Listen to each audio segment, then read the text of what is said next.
కృష్ణ చాణక్య నీతి ప్రకారం ఎవరి ఇంట్లో లక్ష్మీదేవి ఉంటుందో తెలుసా? ఆచార్య చాణక్యులు గొప్ప పండితులు. ఆయన తన నీతి శాస్త్రం ద్వారా నేటి తరం వారికి ఎన్నో విషయాలు తెలియజేయడం జరిగింది. అయితే చాలామంది చాలా సంపాదించినా, ఎంత సంపాదించినా ఎప్పుడు ఆర్థికపరమైన సమస్యలే వస్తుంటాయి. కాగా అసలు లక్ష్మీదేవి ఎవరి ఇంటి వద్ద ఉండటానికి ఇష్టపడుతుందో చూద్దాం. లక్ష్మీదేవి కొంతమంది దగ్గర ఉండటానికి ఎక్కువ ఇష్టపడుతుందంట.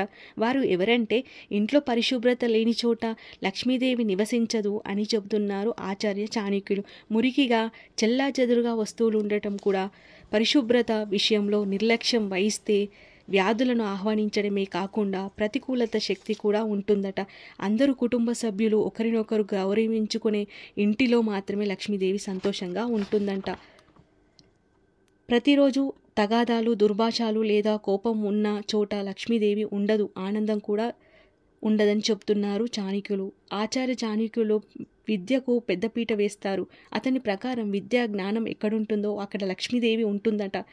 విద్యావంతులు, తెలివైన వాడు మొత్తం కుటుంబాన్ని మార్గం చూపించగలరు. అలాంటి వ్యక్తి వద్ద లక్ష్మీదేవి ఉంటుందట.